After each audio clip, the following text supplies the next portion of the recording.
أعوذ بالله من الشيطان الرجيم بسم الله الرحمن الرحيم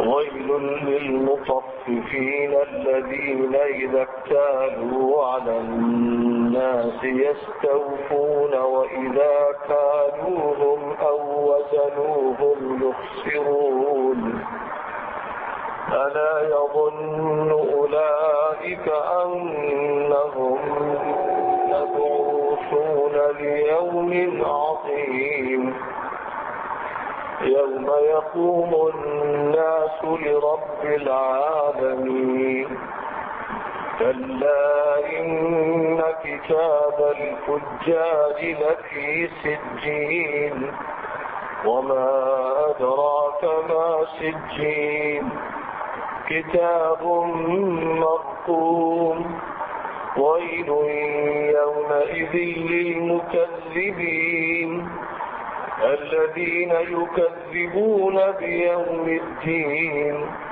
وما يكذب به إلا كل معتد أثيم إذا تتلى عليه آياتنا قال أساطير الأولين كلا بل ران على قلوبهم ما كانوا يكسبون كلا إنهم عن ربهم يومئذ لمحجوبون ثم إنهم لصالوا الجحيم ثم يقال هذا الذي كنتم به تكذبون كلا إن كتاب الأبرار لفي عليين وما أدراك ما عليون كتاب مرفوع يشهده المقربون إن الأبرار لفي نعيم على الأرائك ينظرون تعرف في وجوههم نضرة النعيم يسقون من رحيق مختوم ختامه مسك وفي ذلك فليتنافس المتنافسون ومزاجه من تسنيم عينا يشرب بها المقربون إن الذين أجرموا كانوا من الذين آمنوا وإذا مروا بهم يتغامزون وإذا انقلبوا إلى أهلهم انقلبوا فكهين وإذا رأوهم قالوا إن هؤلاء لضالون وما أرسلوا عليهم حافظين فاليوم الذين آمنوا من الكفار يضحكون على الأرائك ينظرون هل ثوب الكفار ما كانوا يفعلون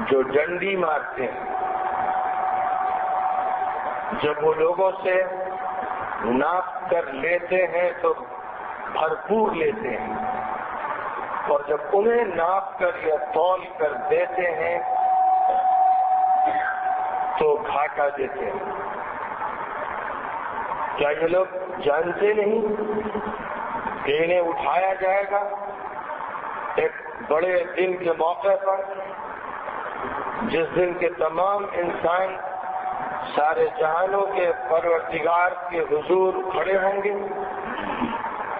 حقیقت یہ ہے کہ بدکار لوگوں کا اعمال نامہ سجین میں ہوگا، اور تمہیں معلوم بھی ہے کہ سجین کیا ہے؟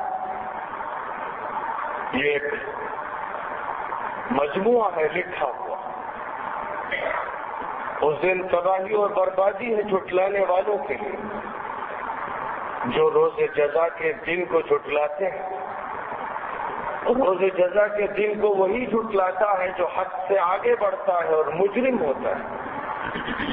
اس کے سامنے جب ہماری آیتیں پڑھی جاتی ہیں تو کہتا ہے کہ یہ گزرے ہوئے کے افسانے ہیں۔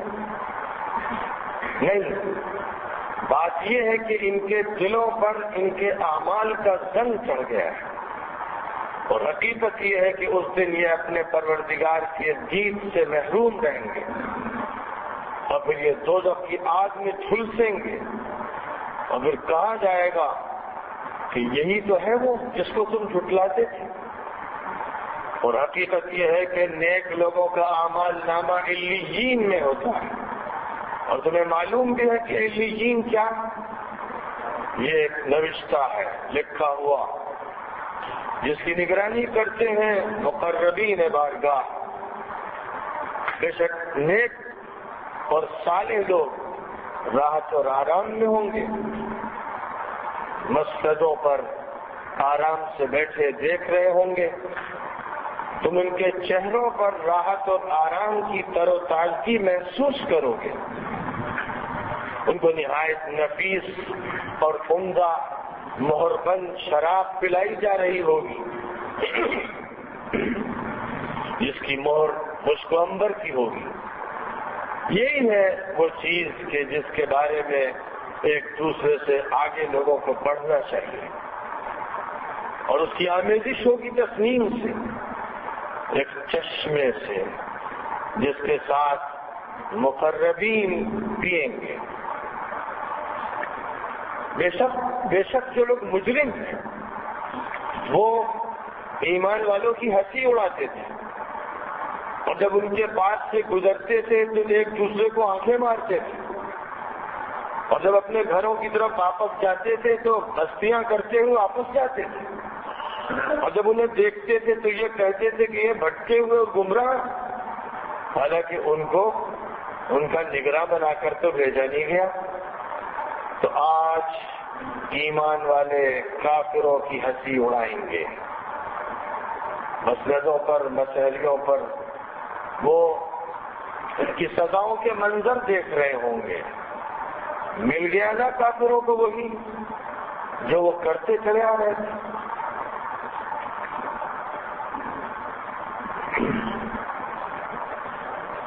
سورۃ المطففین کی آیات کریمہ آپ کے سامنے پڑھی گئی اور رواں ترجمہ پیش کیا گیا۔ یہ سورہ پاک المطففین کے نام سے معروف ہے۔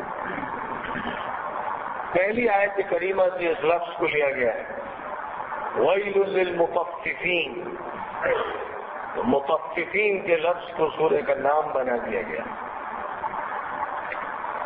تفیف کہتے ہیں معمولی سی اور حقیر سی چیز کو، اور تخفیف کے معنی ہے کہ معمولی اور حقیر سا نقصان پہنچانا، معمولی اور حقیر سی کوئی چیز دبا دینا، اور یہیں سے اس کے اندر یہ معنی پیدا ہوئے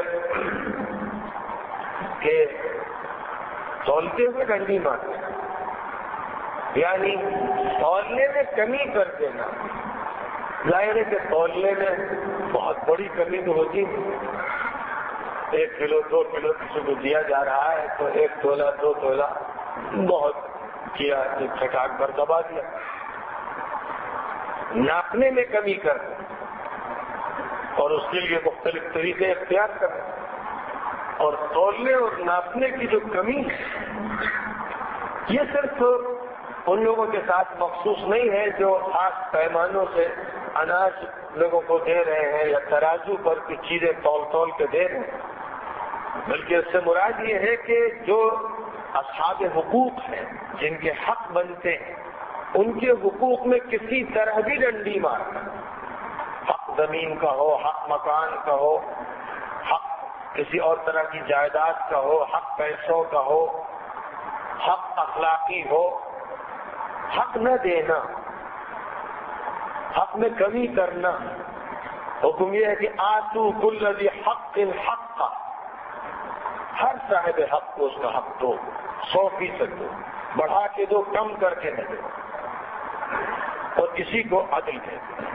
فرمایا کہ اعدلوا هو اقرب للتقوى، حق دینا سیکھو، حق دینے پر عمل کرو، یہی تقوی سے زیادہ قریب۔ عدل کرو اور انصاف کرو کا مطلب ہے کہ حق دو۔ عدل کسی ایسے نظریہ کا نام نہیں ہے جس کی عملی شکل نہ ہو۔ تو تخفیف جو ہے یہ فی الحقیقت حق مارنے کی شکل ہے۔ اب ڈنڈی مار کے حق مارا جائے یا کسی اور طریقے سے حق مارا جائے، بہرحال وہ تخفیف ہے، لیکن عام طور پر چھوٹے سے لے کر بڑے تاجروں کی جو بیماری ہے کہ 100% چیز صاف ستھری نہیں دینا چاہتے۔ عجیب مرض ہے انسان کی طمع اور حرص، اسے اس پر مجبور کرتی ہے کہ وہ مونگ پھلی بھی اگر بیچ رہا ہے تو 2 دانے دبا لے جائے، ترکاری بیچ رہا ہے تو ترکاری کا ذرا سا حصہ، چند پتے اس کے بچ جائیں۔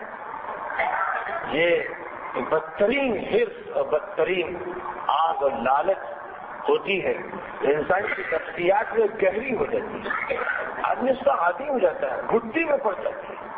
یہ جرم کرتے کرتے کرتے کرتے وہ اس جرم کو یہ سمجھتا ہے کہ فن ہے، یہ مہارت ہے، یہ ترکیب ہے، اور اس طرح وہ چند پیسے بچاتا ہے، یعنی اس ذریعے سے وہ حرام کا انتظام کرتا ہے، حلال مال کو حرام بنا دیتا ہے۔ جیسے یہ فرمایا گیا ہے کہ جو شخص اپنے مال کی زکوٰۃ ادا نہ کرے اس کا سارا مال حرام، یعنی گندگی اور غلاظت اس کے مال میں ملی ہوئی ہے، یعنی دیگ پکائی، کھانا تیار کیا اور اس دیگ کے اندر غلاظت پڑی ہوئی ہے، کیسی اچھی اور عمدہ دیگ کیوں نہ ہو، کوئی بھی سلیم ذوق کا آدمی اور شریف النفس انسان پھر اس دیگ کا کھانا نہیں کھائے گا جسے پیخانہ گر گیا۔ بالکل اسی طرح جو سب زکوٰۃ دبائے ہوئے زکوٰۃ نہیں دے رہا ہے، 2.5 روپے کی سیکڑا، وہ پیخانہ کھا رہا ہے۔ جو مال اس نے اپنے پاس رکھ چھوڑا ہے اس میں سے کھا رہا ہے، بچوں کو کھلا رہا ہے، کپڑے بنا رہا ہے، حرام کھا رہا ہے، حرام کھلا رہا ہے، سارا مال حرام کر دیا اس نے اپنی نحوست سے۔ اسی طرح جو اپنے مال میں سود کو داخل کیے ہوئے، اور جو تاجر ہے دھوکہ دیتا ہے، دودھ میں ملاوٹ کرتا ہے، دہی میں ملاوٹ کرتا ہے، گھی میں ملاوٹ کرتا ہے، مسالوں میں ملاوٹ کرتا ہے، سامان دینے میں ڈنڈی مارتا ہے، ٹھیلے والا ہے، ہوٹل والا ہے، اور کسی نہ کسی شکل میں وہ حق مارتا ہے، آنکھوں سے کاجل نکال لیتا ہے اور اس میں اپنی مہارتیں دکھاتا ہے اور سمجھتا ہے کہ اس نے چند پیسے جو بچا لیے، دن بھر میں اگر 5 روپے بچا لیے تو موچوں پہ تاؤ دیتا ہے، سمجھتا ہے اپنے بڑا کارنامہ انجام دیا۔ حالانکہ 5 بچھو پالے اس نے اپنے یہاں، سانپ پالے، غلاظتیں کھائیں اس نے، اور بدقسمت و محروم آدمی ہے وہ۔ اللہ تعالیٰ نے اس مسئلے کو اتنی اہمیت دی کہ ایک نبی باقاعدہ برپا فرمائے گئے تاجروں کی اصلاح کے لیے۔ مسئلہ اسلام میں اصلاح کا صرف یہ نہیں کہ عقیدت درست ہو جائے، اور صرف یہ نہیں کہ نماز ٹھیک ٹھاک ہو جائے، معاملات ٹھیک، اور معاملات کو ٹھیک کرنے کے لیے، لین دین کو ٹھیک کرنے کے لیے حضرت شعیب علیہ السلام کو مدین کے علاقے میں برپا کیا گیا، رسول بنا کے اٹھایا گیا، کیونکہ وہاں تاجروں میں بڑا بگاڑ آ گیا، ہر تاجر دھوکہ دینے میں لگا ہوا تھا اور ڈنڈی مارتا تھا، نقصان پہنچاتا تھا اور چاہتا تھا کہ بس کسی طرح کچھ بچا لے جائے۔ حضرت شعیب علیہ السلام نے توحید کی بھی دعوت دی، رسالت کا تعارف بھی کرایا، آخرت کی فکر بھی پیدا کرنے کی کوشش کی، لیکن ان کا جو اہم موضوع تھا وہ تجارت کی اصلاح تھی، اس پر انہوں نے بہت زور دیا۔ اور وقت کے تاجر اور بیوپار کرنے والے اور آڑتی اور سپلائی کرنے والے اور مال کو ادھر سے ادھر منتقل کرنے والے حضرت شعیب سے ناراض ہو گئے کہ آپ یہ کیا کہتے ہیں صاحب، ہمارے مارکیٹ ہمارے بازار بدلیں گے نہیں۔ آخر خدا تعالیٰ کی طرف سے بڑا بھیانک عذاب آیا جس کو عذاب الیوم الظلہ کہا گیا، یعنی ایک طائفان کی شکل میں چاروں طرف دھواں اور گیسیں چھا گئی، گھٹ گھٹ کے مر گئے، کھسک کھسک کے مر گئے، سانسیں رک گئی، تو بری طرح سے مارا گیا۔ مدین کی اس قوم کو جو حضرت شعیب علیہ السلام کی اصلاحات کو قبول کرنے کے لیے تیار تھی۔ آج بھی آپ غور فرمائیے کہ آوا کا آوا بگڑا ہوا، ایک ٹھیلے والا، ایک خانچے والا، ایک چائے والا، ایک ترکاری والا، چھوٹی چھوٹی دکان والے بھی اس فکر میں ہے کہ ڈنڈی کیسے مار لے جائے، اور ہوش نہیں ہے۔ فرمایا گیا کہ ان لوگوں کو ہوش نہیں ہے کہ قیامت میں انہیں کھڑا ہونا ہے، حساب کتاب کا احساس نہیں ہے، چند روپوں کی خاطر ایمان بیچتے، یہ صرف مال نہیں بیچتے، ایمان بیچنے والے بدقسمت اور محروم لوگ۔ تو بہرحال سورہ پاک کا نام ہے مطففین، ڈنڈی مارنے والے، اسی نام سے سورہ، اور یہ اتری ہے مکہ مکرمہ۔ مکہ مکرمہ کا ماحول بگڑا ہوا تھا، مشرکانہ بھی اور کافرانہ بھی اور ملحدانہ بھی، اور اسی کے ساتھ ساتھ معاملات میں مفسدانہ بھی۔ لیکن جو بات مکہ مکرمہ کے کافروں میں تھی اور جس پر سخت تنقید فرمائی گئی اور انہیں ڈرایا گیا اللہ کے عذاب سے، آج وہ مسلمانوں میں عام، جو اللہ کا نام بھی لے رہے ہیں اور نبی کا نام بھی لے رہے ہیں، آج کافروں کی وہی حرکت کر رہے ہیں، ڈنڈیاں مار رہے ہیں۔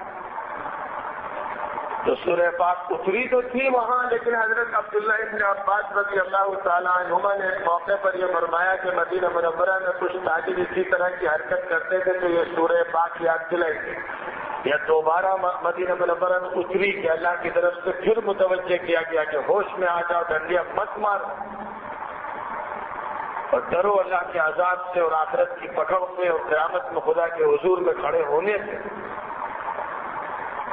تو اس سورہ پاک کے نزول کا پس منظر تو یہ ہے، اور جہاں تک اس سورہ پاک کے موضوع کا تعلق ہے تو بنیادی طور پر فکر آخرت کو پیدا کیا گیا ہے بدعملیوں پر متوجہ کرتے ہوئے، اور جس بدعملی کو یہاں پر بہت زیادہ نمایاں کیا گیا ہے وہ بدعملی تجارت کی ہے، لین دین کی ہے، معاملات کی ہے، جس میں ایک شخص دوسرے کا حق مارتا ہے۔ اور عجیب بات ہے کہ وہی آدمی جب اپنے حق لینا چاہتا ہے تو چاہتا ہے کہ بھرپور لے، جھکتی ہوئی ترازو سے اور پلے سے لے، لیکن جب لینے کی نوبت آتی ہے تو پھر چاہتا ہے کہ دوسروں کا حق مار دے۔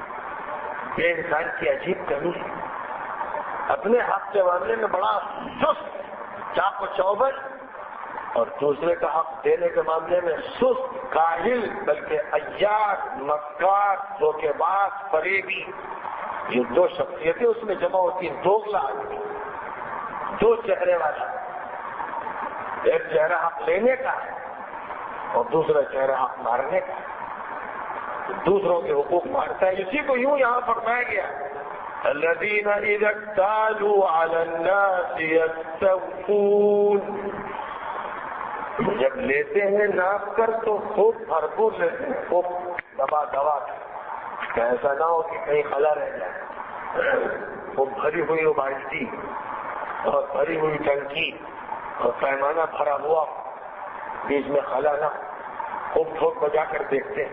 وَإِذَا كَالُوهُمْ أَوْ وَزَنُوهُمْ، جب دیتے ہیں ناپ کر یا تول کر، کیل کہتے ہیں ناپنے کو اور وزن کہتے ہیں تولنے، جب ناپتے ہیں یا تولتے ہیں دوسروں کے دیتے ہیں، یخسرون، تو گھاٹا دیتے ہیں، انہیں خسارے میں مبتلا کرنا چاہتے ہیں، نقصان پہنچاتے ہیں۔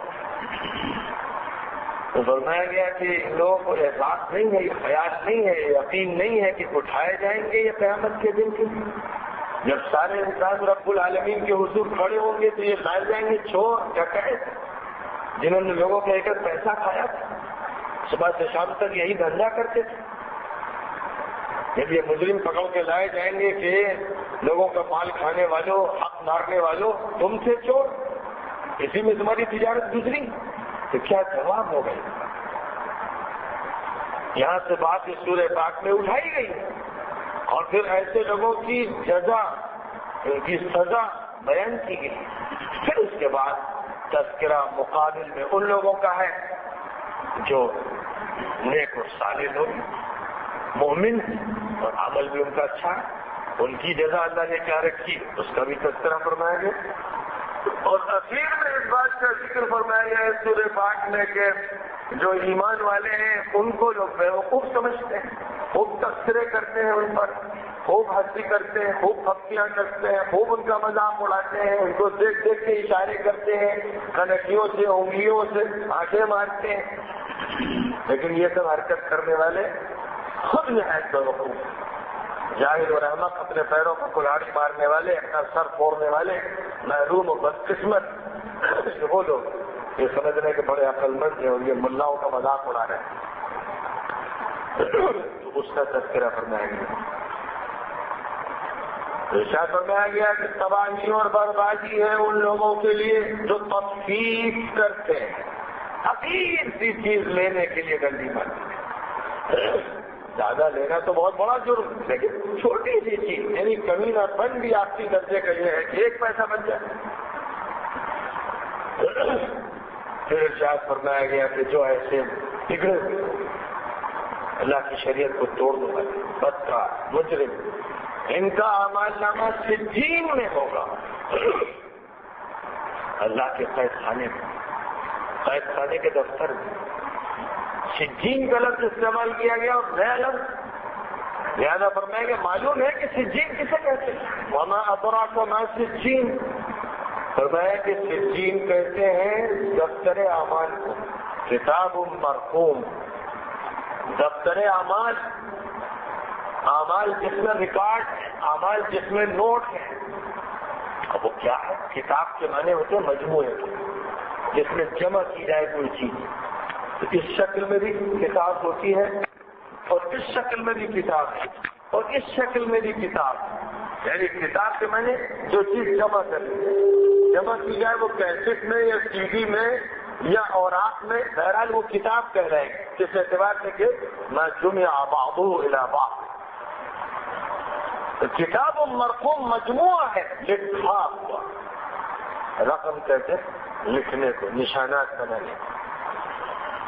یعنی ارشاد فرمایا گیا کہ ایک دفتر اعمال ہے، نامہ اعمال ہے، بڑی تباہی ہوگی اس دن جھٹلانے والوں کے لیے جو آخرت کو جھٹلا رہے ہیں، اور آخرت کی بلانے کا یہ نتیجہ ہے کہ ہر ناکردنی کیے چلے جا رہے ہیں، آخرت کا ہوش نہیں۔ اگر آدمی کو یہ احساس ہو جائے کہ اللہ دیکھ رہا ہے اور گاہک کی آنکھوں کو نہیں دیکھ رہا ہے کہ ذرا سی آنکھ بچی بس چکما دیا جائے، یہ دیکھ رہا ہے کہ خدا عالم الغیب والشہادہ۔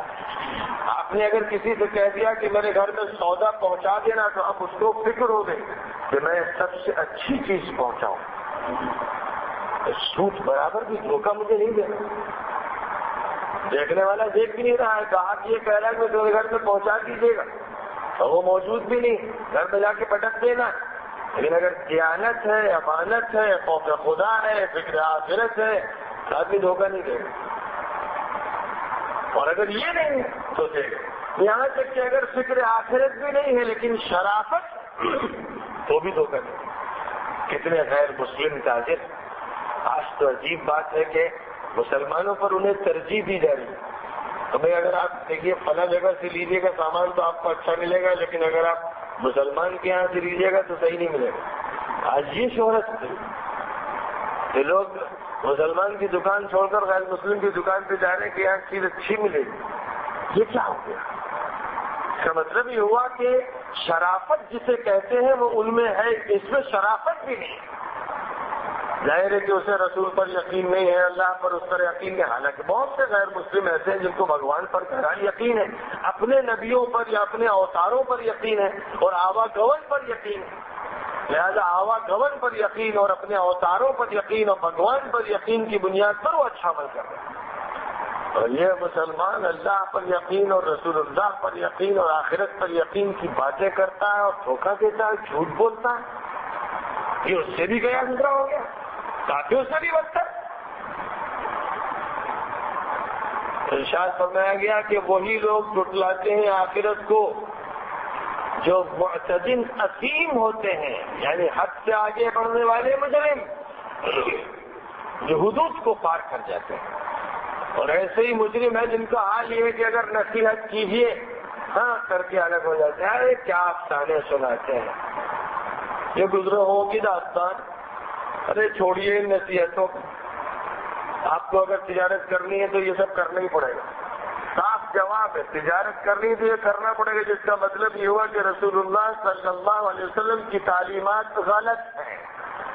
اب یہ تھڑلنے سے لوگ کہتے ہیں کہ صاحب بغیر چھوٹ کے تجارت نہیں چل سکتی اور بغیر حرام کی تجارت نہیں چل سکتی, بہت صاف ستھری تجارت کون کرے گا, کہاں ہوگی.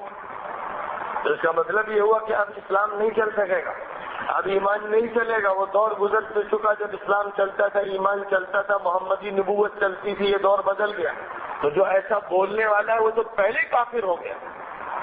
جب اپنی زبان سے کوئی شخص یہ بولے کہ جھوٹ اب چلے گا, سچ نہیں چلے گا, وہ اس جملے سے کافر, کیونکہ وہ قرآن کا منکر ہو گیا, وہ حقائق کا منکر ہو گیا.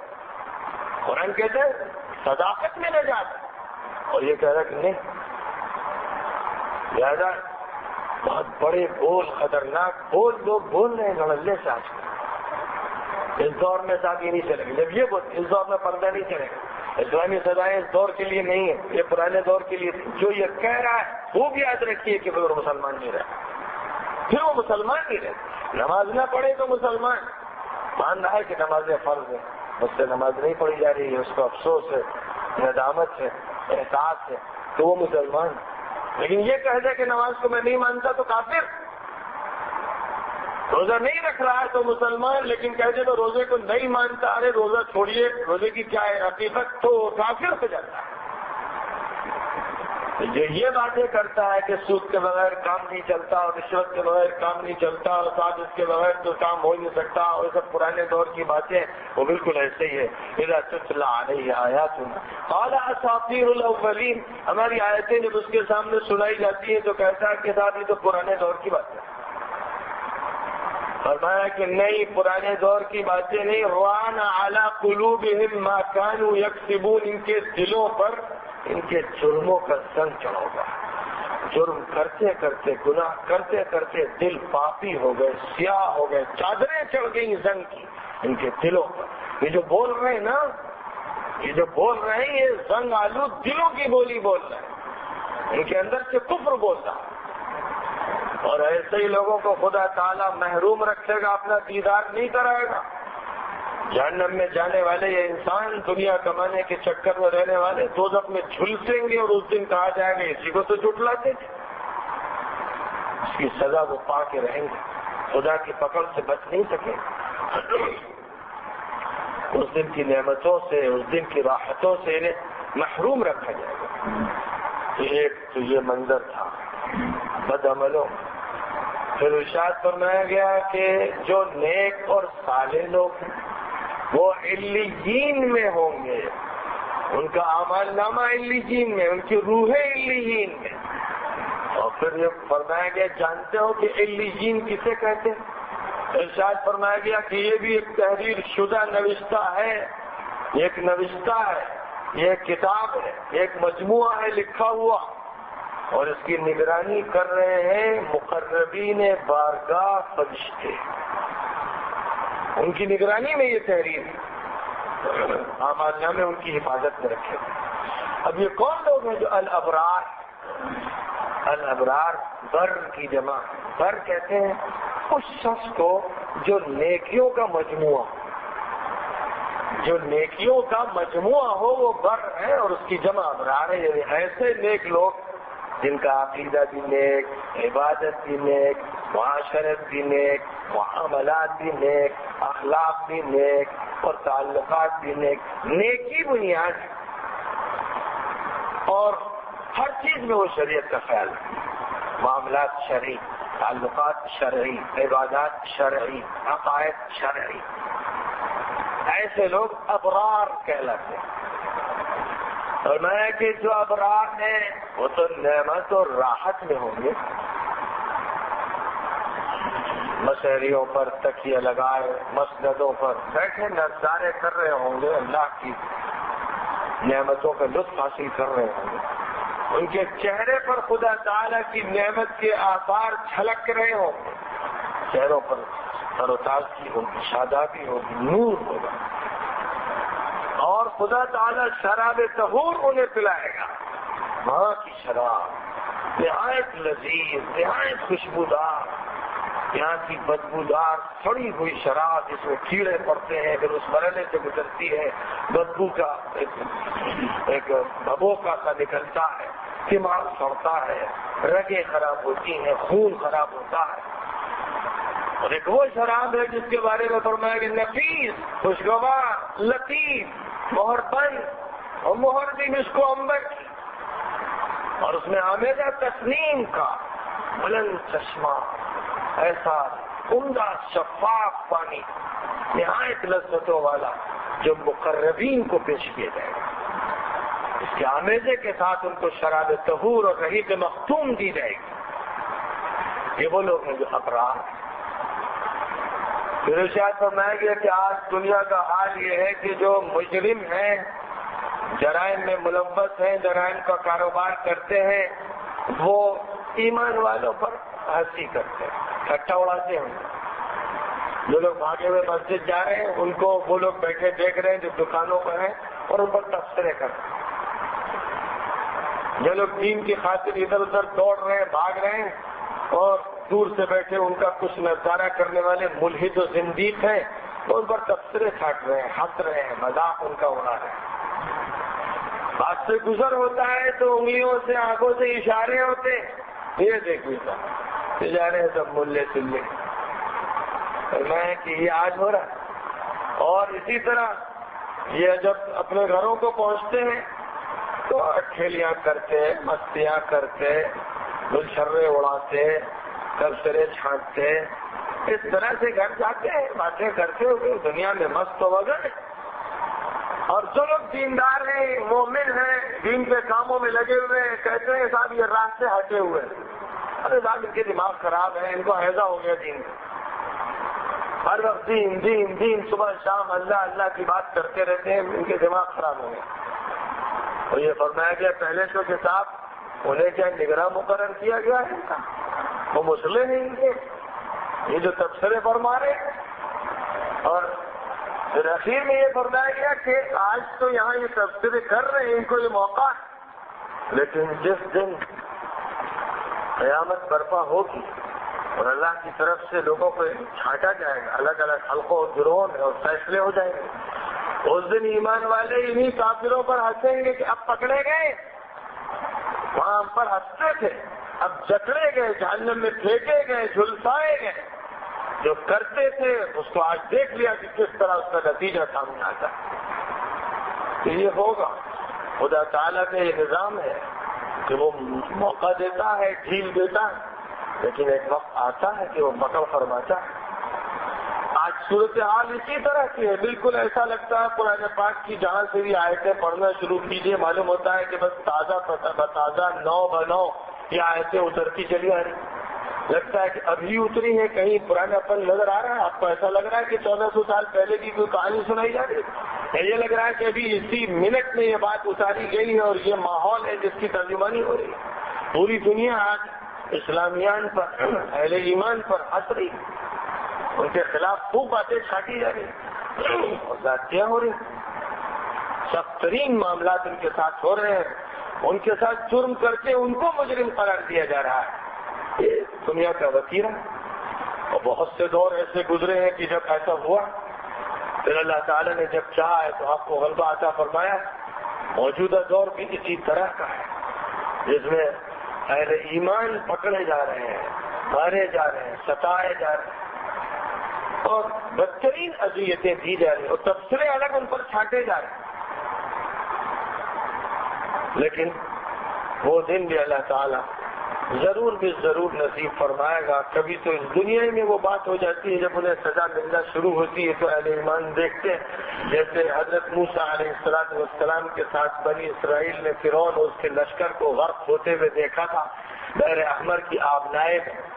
اپنی آنکھوں سے دیکھ لیا تھا وہ منظر کہ یہی جو گھراتا تھا اور انا ربکم الاعلیٰ کہتا تھا لشکریوں کے ساتھ دریا کی میں ڈبکیاں لے رہا ہے چیخ رہا ہے.